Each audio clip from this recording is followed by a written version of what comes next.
Shalom, shalom, serviteurs et servantes de Dieu, faisant partie de la plateforme de Man of God. Nous bénissons encore le nom du Seigneur en ces jours pour nous avoir renouvelé le souffle de vie et pour nous donner cette opportunité d'intervenir sur cette plateforme qui est composée des éminents orateurs que je bénis. Et je bénis tous ceux qui m'ont précédé dans ces messages, ces thèmes, grands thèmes que nous sommes en train d'exploiter au cours de cette période. L'Église et sa mission. En ces jours, je me présente d'abord. Je suis le pasteur Célestin Boulaboula. Présentement, je suis en visite familiale à Lubumbashi et j'interviens à partir de Lubumbashi où je suis en visite familiale. Je suis venu assister au mariage de ma deuxième fille. Et cela étant, je vais commencer par une courte prière avant de commencer mon intervention. Père éternel, Créateur incréé, Seigneur du ciel et de la terre, je bénis ton saint nom et ce que tu as renouvelé ces jours, le souffle de vie à notre égard. Au-delà de cela, tu renouvelles chaque matin tes bontés et tes compassions. Et je te prie, par la grâce de notre Seigneur Jésus-Christ, que ton esprit puisse nous diriger ce matin pour donner ce court message que nous avons de ta part. Merci Seigneur de bénir aussi nos auditeurs, tous ceux qui vont nous suivre, et que ce message soit une bénédiction pour chacun d'eux, au nom de Jésus. Amen. L'Église et sa mission, c'est le thème général. Comme sous-thème, nous allons aborder les témoignages de l'Église face au monde. J'ai suivi religieusement tous mes prédécesseurs, tous ceux qui m'ont précédé sur ce thème. Et j'ai retenu que il existe une triple mission de l'Église. Première mission, c'est vis-à-vis de Dieu. Deuxièmement, vis-à-vis des membres de l'Église. Et troisièmement, vis-à-vis du monde. Au-delà de cela, j'ai aussi retenu la définition de l'Église que certains ont abordée un peu en profondeur. L'Église est composée de ceux qui sont appelés hors d'eux, ceux qui sont mis à part. L'Église est composée de la nouvelle création. En fait, en abordant ce sous-thème, les témoignages de l'Église face au monde, j'introduis cela par cette première mention de l'Église dans la Bible, en Matthieu 16, verset 18, où il est écrit « Tu es Pierre, et sur cette pierre, je bâtirai mon Église. Et les portes du séjour de mort ne prévaudront point contre elle. » C'est Jésus qui parle en disant que je bâtirai mon Église. J'aime bien quand Dieu, le Seigneur, parle à la première personne, là où il engage sa responsabilité personnelle. Et nous devons comprendre que Jésus est le bâtisseur de l'Église. Il est venu dans ce monde, obéissant, passant par le processus de la croissance. Nous avons vu un Jésus bébé, puis l'enfant Jésus à l'âge de 12 ans, et à l'âge de 30 ans, comme c'était des coutumes aussi de son peuple, les Juifs, il était éligible de se présenter au grand public. Et c'est à ce moment-là qu'il a commencé son ministère terrestre, à l'âge de 30 ans. J'ai souvent l'habitude de dire que quand le Seigneur Jésus est venu pour commencer son ministère terrestre, les terrains n'étaient pas inoccupés. Il y avait déjà le judaïsme qui battait les pleins, bien que quand Jean-Baptiste est arrivé, c'était après la période de silence prophétique, 4 siècles durant, là où il n'y avait pas de prophète, donc de Malachie en Matthieu, Il n'y avait pas de prophètes qui parlaient, donc il n'y avait pas de révélation de la part de Dieu. Il y avait un silence prophétique.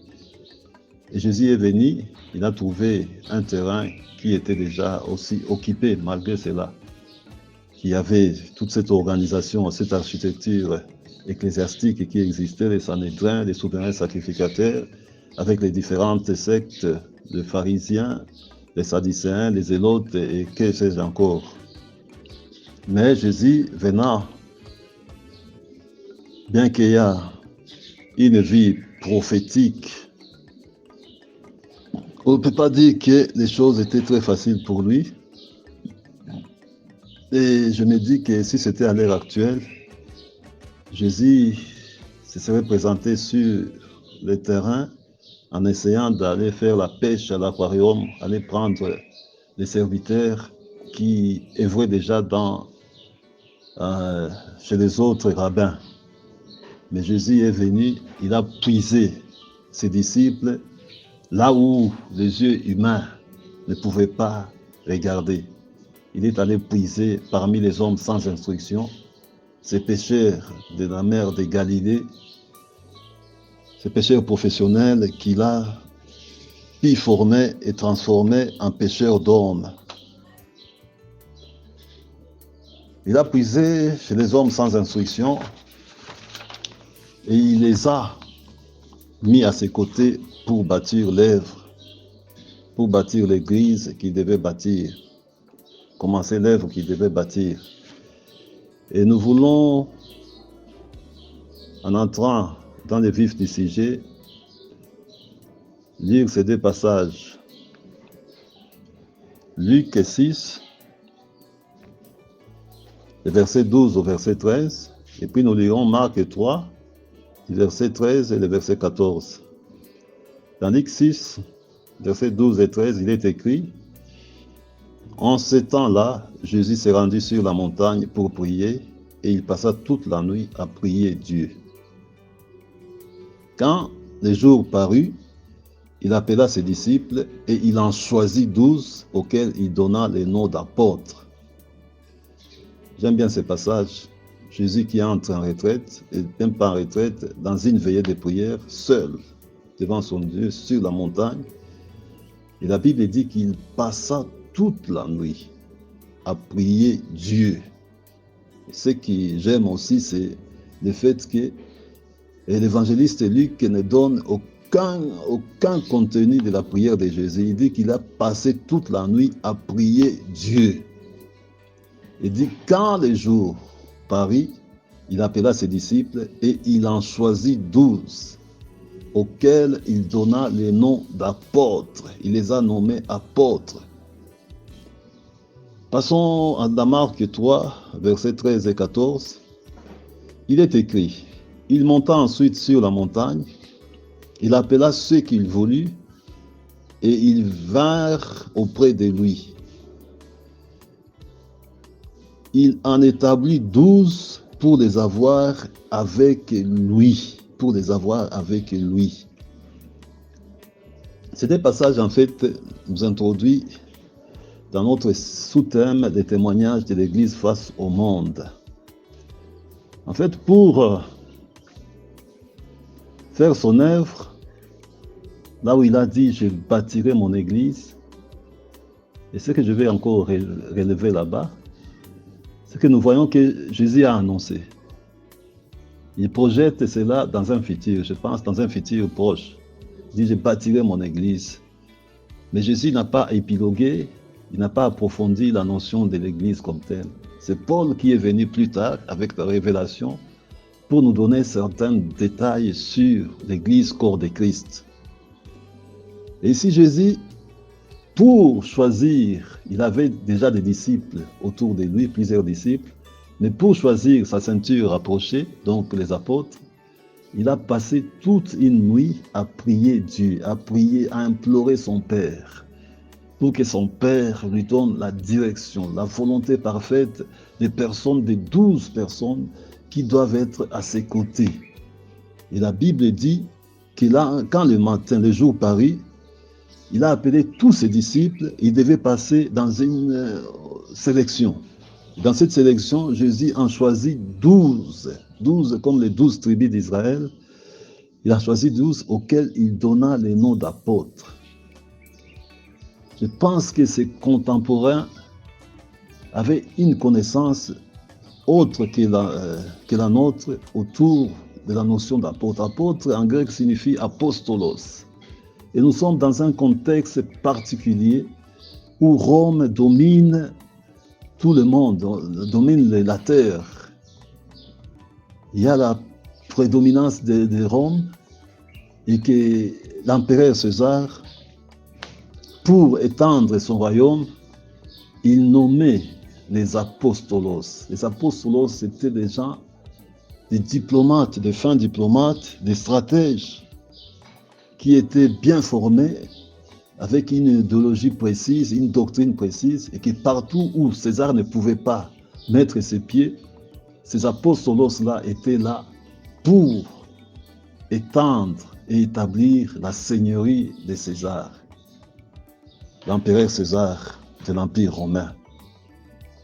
C'est ainsi que Jésus, sachant cela, il a appelé ces gens-là apôtres. Apôtre signifie, apostolos, en fait, signifie envoyé en avant, messager ou ambassadeur. Un délégué, un messager, c'est lui qui est envoyé avec des ordres.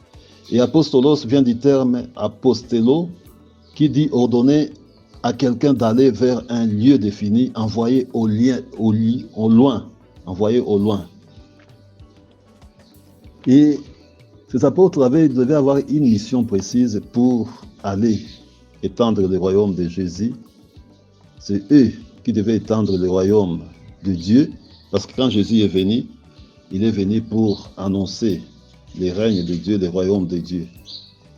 Et il devait s'entourer des hommes formés. Et c'est ainsi que Marc dit qu'il monta sur la montagne, il appela ceux qu'il voulut et ils vinrent auprès de lui. Il en établit 12 pour les avoir avec lui, pour être à ses côtés. En fait, il ne devait pas être à côté du maître pour de beaux yeux des hommes, mais il devait être à côté du rabbin Jésus-Christ, du Seigneur Jésus-Christ, pour être formé, pour passer par un enseignement précis en tant qu'apôtre, en tant que stratège qui devait en tout lieu aller établir la seigneurie de Jésus-Christ là où on les enverra. Il devait les avoir avec lui, c'est-à-dire qu'il devait les former, et pour les former, il devait faire partie de sa ceinture rapprochée. Le Seigneur Jésus étant lui-même un rabbin, il devait former ses disciples qui marchaient avec lui. Et en parlant de la formation ou de l'enseignement, nous retenons 3 types de formation, 3 types d'enseignement. Premièrement, il y a ce qu'on appelle l'enseignement formel ou classique. C'est l'enseignement normal qu'on donne dans nos écoles, nos universités, et qui est sanctionné par un diplôme pour attester que la personne a suivi un cursus normal d'enseignement. Secondo, il y a ce qu'on appelle l'enseignement non formel. Et terzo, l'enseignement informel. L'enseignement informel, je peux dire que c'est cet enseignement-là qu'on apprend sur l'état. Les gens apprennent sur l'état. Il y a certaines choses là qu'on n'a pas appris dans l'enseignement classique, dans l'enseignement formel.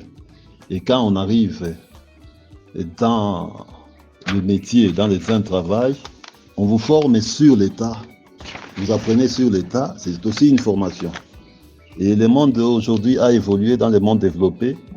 Les gens passent de formation en formation pour enrichir leur CV, leur curriculum vitae. Et l'enseignement non formel ici, c'est ce que Jésus a donné à ses disciples. Ces pécheurs, ces hommes sans instruction, la plupart des hommes sans instruction qui étaient tirés dans la basse classe, et peut-être, les Matthieu était péagé, il avait un niveau de vie assez élevé. Mais Jésus les a mis à ses côtés pour leur donner des enseignements théoriques et des enseignements pratiques. Jésus devait faire des choses et ces gens-là, en tant que modèle par excellence, Ces gens devaient les voir, regarder comment il agissait et comment il devait l'imiter. Donc, ils devaient être des imitateurs de Jésus-Christ en tant que disciples, en tant que ses disciples. Et au courant, après 3 ans, ces gens ont eu un bagage assez consistant pour qu'ils puissent prendre la relève quand le Seigneur Jésus était monté au ciel. Et en parlant, Seigneur, de disciples ici, les disciples ou les apôtres devaient marcher suivant les traces de leur maître, du Seigneur Jésus-Christ. Ainsi que Paul dit, exhorte dans 1 Corinthiens 11, 1, il dit, soyez mes imitateurs comme je le suis moi-même de Christ. C'est-à-dire que Christ, il est le modèle, Jésus-Christ est le modèle par excellence que ses disciples devraient imiter en tout et pour tout.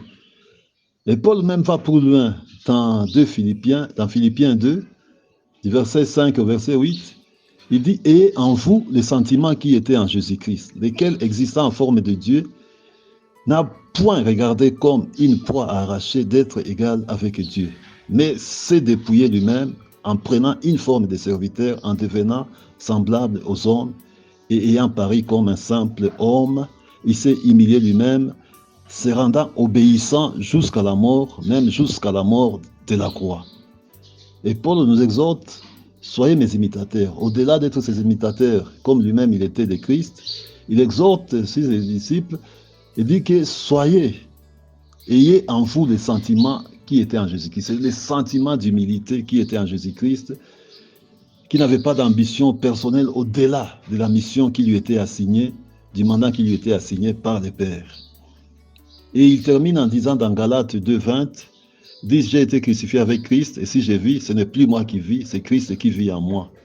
Donc si je vis maintenant dans la chair, je vis dans la foi au Fils de Dieu, qui m'a aimé et qui s'est livré lui-même pour moi. Il dit, ce n'est plus moi qui vis, c'est-à-dire le moi, les égaux ne doivent plus exister, et à la place, c'est Christ qui devait entrer dans les cœurs, habiter dans les cœurs des disciples, afin qu'ils puissent agir comme Jésus, leur maître, agissait.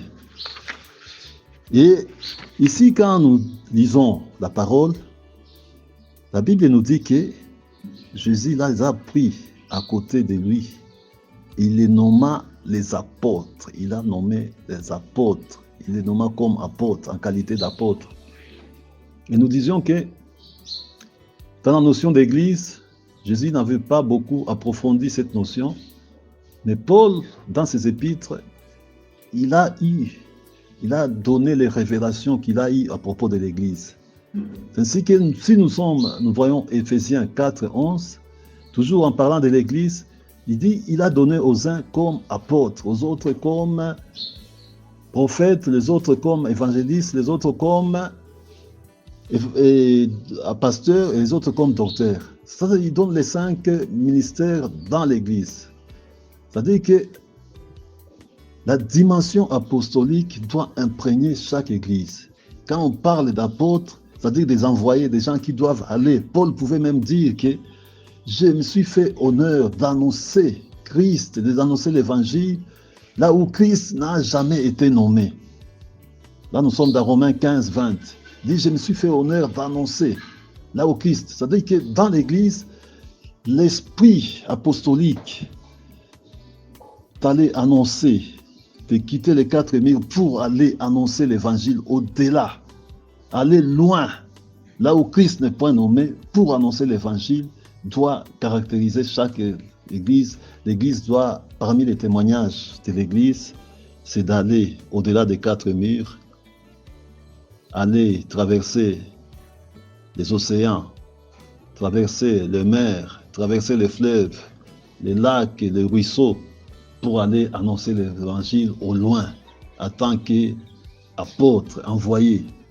Aller annoncer, cet esprit doit demeurer dans chaque église. Si nous voulons remplir notre mission, nous voulons témoigner face au monde, parce qu'il y a des coins où Christ n'a jamais été nommé. Et là, avec la dimension apostolique, nous devons aller amener l'évangile partout. comme nous avions dit, s'inspira de César, de l'empereur César, lui qui travaillait pour étendre sa seigneurie. Comme il ne pouvait pas être partout, en tout lieu, au même moment, il pouvait déléguer les apostolos, qui étaient des stratèges et qui devaient répandre l'idéologie de l'empereur César partout où il se trouvait. Ces stratèges, ces diplomates et ces militaires formés devaient se retrouver partout. Et Christ a pris le même schéma, Jésus-Christ a pris le même schéma pour se rapprocher de certaines personnes qu'il a formées tout au long de son ministère terrestre. Il les a formées pour les envoyer plus tard. C'est ainsi que dans Actes, chapitre 1, le verset 8, quand maintenant il devait les quitter et quitter ses disciples, il leur a dit, mais vous recevrez une puissance. Le Saint-Esprit survenant sur vous et vous serez mes témoins à Jérusalem, dans toute la Judée, dans la Samarie et jusqu'aux extrémités de la terre. Au-delà de la formation formelle, non formelle qu'il a dispensée à ses disciples et en général et en particulier ses apôtres, Jésus lui dit qu'il y a une autre chose. C'est le revêtement de la puissance d'en haut, la puissance du Saint-Esprit. Il dit, vous recevrez une puissance, le Saint-Esprit surviendra sur vous. Je dis toujours que cette génération est bénie parce que la connaissance s'est accrue quand nous nous sommes convertis. Déjà ici, il y a quelques 30 ans, vers la fin de la décennie 80, ces versets étaient interprétés autrement. Quand les gens nous enseignaient ces versets, ils nous disaient que le Saint-Esprit est une puissance. Jusqu'à ce que nous avions eu la révélation à travers une bande cassette vidéo où Benny Hinn expliquait que le Saint-Esprit est la troisième personne de Dieu. Vous savez, il y a des choses qui ont beaucoup évolué dans l'Évangile, les enseignements. Il y a un enrichissement dans les enseignements. Actuellement, dans les temps, on ne parlait pas, par exemple, des combats spirituels, ça n'existait pas. Parce que j'ai vu les combats spirituels commencer vers les années 90. Mais avant ça, nous parlions de l'autorité du croyant. Il y a des choses telles que le revêtement de la puissance, d'onction. On ne parlait pas de ça. Je connais, un des aînés qui dit qu'il est la porte de l'onction parce que c'est celui qui est venu avec ce concept d'onction ici, quand il est parti à l'étranger, revenant ici.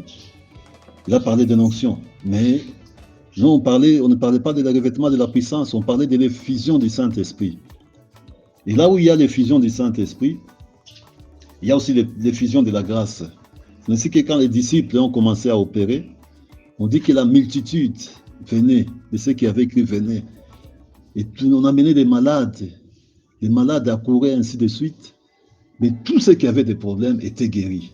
Parce que là où il y a l'effusion du Saint-Esprit, il y a aussi l'effusion de la grâce.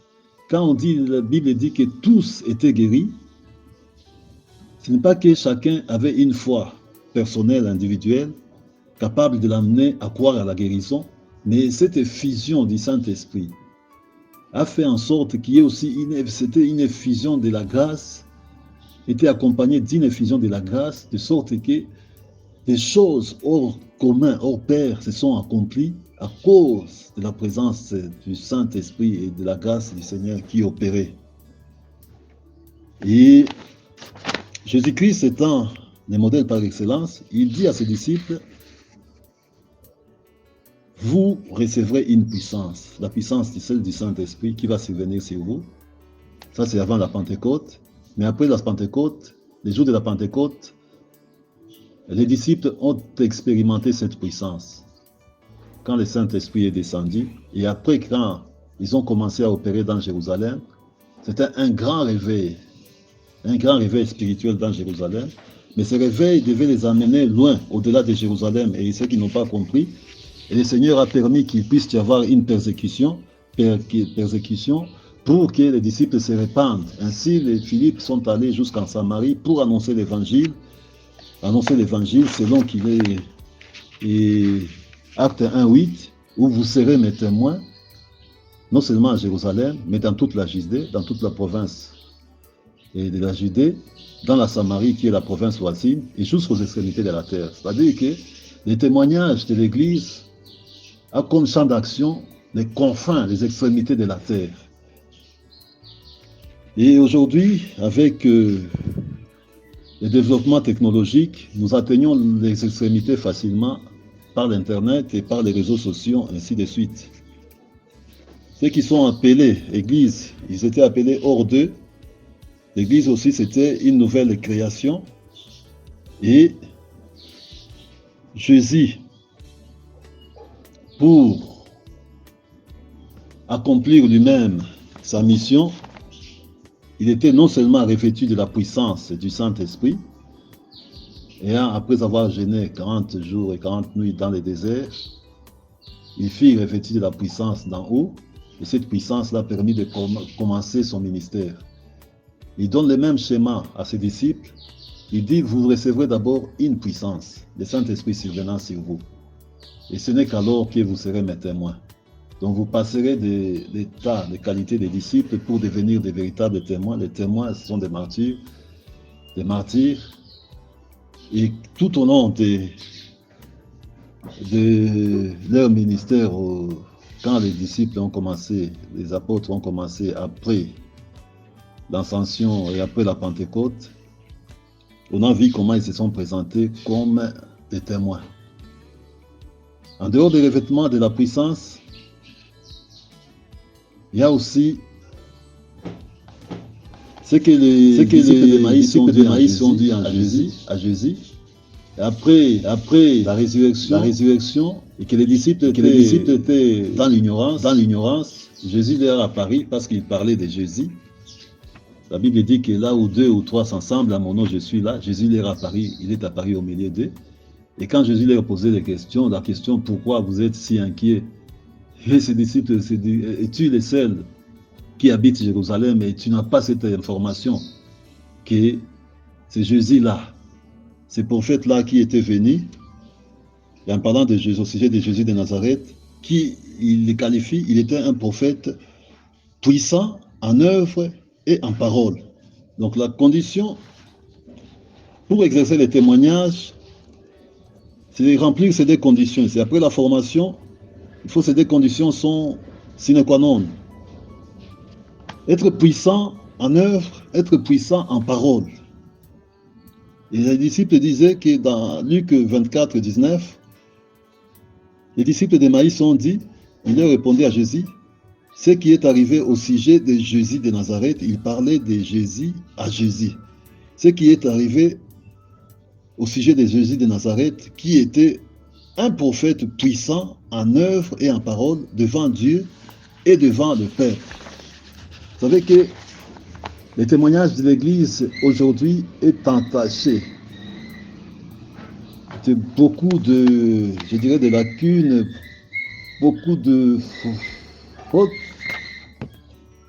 parce qu'il y a ce que je peux appeler du déjà entendu, du déjà vu, qui reviennent à perpétuité, à répétition. Et les gens se sont fait une mauvaise idée des églises. Pour eux, c'est devenu un business. Ils disent que si quelqu'un commence une œuvre, c'est qu'il commence un business. Donc ils ont un mauvais témoignage de l'église. Mais quand Jésus est arrivé, il y avait aussi des problèmes dans son entourage, avec les judaïsmes qui régnaient là-bas, les pharisiens, les sadducéens. Et Jésus a apporté ces deux touches particulières. Au-delà de l'enseignement, il avait un enseignement précis sur le royaume, la venue du royaume de Dieu. Et il devait amener ses disciples-là à être des hommes puissants, non seulement en parole, mais aussi en acte. Et quand Jésus a commencé à opérer à Jérusalem, en Israël, les gens se sont exclamés que jamais pareille chose ne s'est vue en Israël. Nous sommes dans Matthieu 9, 33. La Bible dit que les démons ayant été chassés, les muets par là, et la foule étonnée disait, jamais pareille chose ne s'est vue en Israël. Donc c'est quelque chose, une touche nouvelle, un plus que Jésus a amené par des choses extraordinaires, hors commun, c'est-à-dire des miracles. Il était puissant en œuvre, entre autres par des miracles. Il pouvait guérir les malades. Ceux qui avaient des problèmes, des lépreux, pouvaient être purifiés. Ceux qui ne voyaient pas, les aveugles, ils pouvaient voir. Ceux qui ne parlaient pas, les muets, ils pouvaient parler. À cause de cette puissance qui accompagnait Jésus-Christ.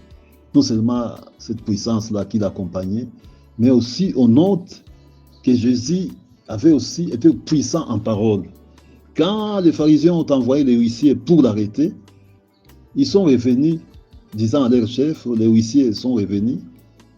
Nous sommes dans Jean 17, 46. Il dit, jamais homme n'a parlé comme cet homme. C'est-à-dire que Jésus parlait différemment des pharisiens, il parlait différemment des sadducéens, des scribes, tout. Il s'est distingué par ça. Par le miracle, par des paroles, puissant en œuvre, puissant en parole. De sorte que Nicodème, qui était un docteur de la loi reconnu en Israël, il est venu voir Jésus de nuit. Il dit que nous, c'est-à-dire que nous les pharisiens, nous connaissons que tu es un docteur venu de Dieu, parce que si tu n'étais pas venu de Dieu, de telles choses, de tels miracles ne pouvaient pas s'accomplir avec toi. Et Jésus, connaissant que Nicodème avait un problème de nouvelle naissance, il dit que tu ne peux voir ni entrer dans le royaume des cieux si tu n'es né de nouveau. Et Nicodème était quelque peu étonné, quelque peu abasourdi. Il dit, comment moi, un vieillard, je peux encore entrer dans les seins de ma mère? Jésus connaissait qu'il avait un problème. Donc, l'Église, pour que l'Église témoigne aujourd'hui, face au monde, nous devons apporter une touche particulière. Une puissance, la puissance en œuvre, la puissance en parole. C'est-à-dire quitter les étapes du déjà vu, quitter les étapes du déjà entendu, mais apporter quelque chose de nouveau par la puissance du Saint-Esprit pour toucher les confins du terre et convaincre, parce que nous avons la mission de convaincre le monde de ce qu'ils doivent quitter cette étape-là où ils sont perdus de la perdition pour entrer dans le royaume et être sauvés. Parce que la mission, le témoignage que nous avons, les disciples, quand ils ont commencé à opérer en Israël, après la Pentecôte, ils devaient témoigner de la résurrection de Jésus. C'est un message fort, témoigner de la résurrection de Jésus. C'est par la résurrection de Jésus que c'était pratiquement une signature que toutes les promesses que la parole de Dieu nous donne sont oui et amen, doivent s'accomplir par la résurrection. Et nous devons témoigner, mettre Christ au centre de tout pour témoigner à face du monde. Oublier notre ego, mais présenter Christ. Paul avait bien dit, ce n'est plus moi qui vis, mais c'est Christ qui vit en moi. Et bien aimé, je conclus en disant que les témoignages de l'Église face au monde doivent s'opérer par des hommes qui sont passés par une certaine formation. Nous avons parlé ici de la formation non formelle à son temps-là, mais aujourd'hui il existe plusieurs autres formes de formation que nous devons suivre en ayant les yeux, en ayant bien entendu certaines personnes qui nous coachent et qui doivent être des modèles, parce que l'Église souffre aujourd'hui de la carence de modèles. On doit avoir des gens qui sont véritablement des sacrifices vivants et qui s'offrent comme modèle pour influencer les gens qui sont à leur côté et leur permettre d'annoncer, d'aller au-delà pour annoncer l'Évangile. Au-delà de cette formation, nous devons être revêtus de la puissance de Dieu pour être de véritables témoins, de martyrs, en œuvre et en parole aussi, afin que le monde, c'est-à-dire les hommes qui ne connaissent pas Dieu, le monde c'est aussi les systèmes, et vous savez que notre monde souffre de la carence de témoins. Nous le voyons souvent dans les milieux professionnels. S'il y a la corruption, les détournements, c'est tout le monde qui est dans les lots et qui fait la même chose. On a besoin de véritables témoins, des témoins qui reflètent la vie de Christ sur cette terre pour que ceux qui les côtoient puissent changer. Une fois, je crois, en 2014, j'étais en mission en Afrique du Sud, mission de service, et les Blancs sud-africains qui nous avaient accueillis, c'était un chrétien. Et chaque fois qu'on arrivait dans son bureau, avant de commencer de travailler, il commençait par la prière. Un jour, on était dans un véhicule et il commençait à nous prêcher. Est-ce que vous connaissez Jésus-Christ? Et en se présentant, il s'est dit que j'ai fait partie de la commission de la lutte contre la corruption. C'est-à-dire qu'il s'est défini bien. Il est chrétien, il s'est défini comme un chrétien, que tout le monde le sache. Il y a des choses auxquelles il ne peut pas toucher. Il doit faire la différence. Aujourd'hui, notre monde souffre parce qu'il est plein de religieux. Beaucoup de religieux, peu de gens convertis. L'Église a besoin de former encore des apostolos qui peuvent impacter le monde afin qu'il y ait des changements. Nous avons besoin de voir des changements à tous les niveaux de la vie sociale. On posait la question à un pasteur qui disait que nous, pour que le pays soit bien, nous devons avoir des hommes intègres, des hommes honnêtes qui gèrent les pays et qui savent et faire la redistribution du revenu national.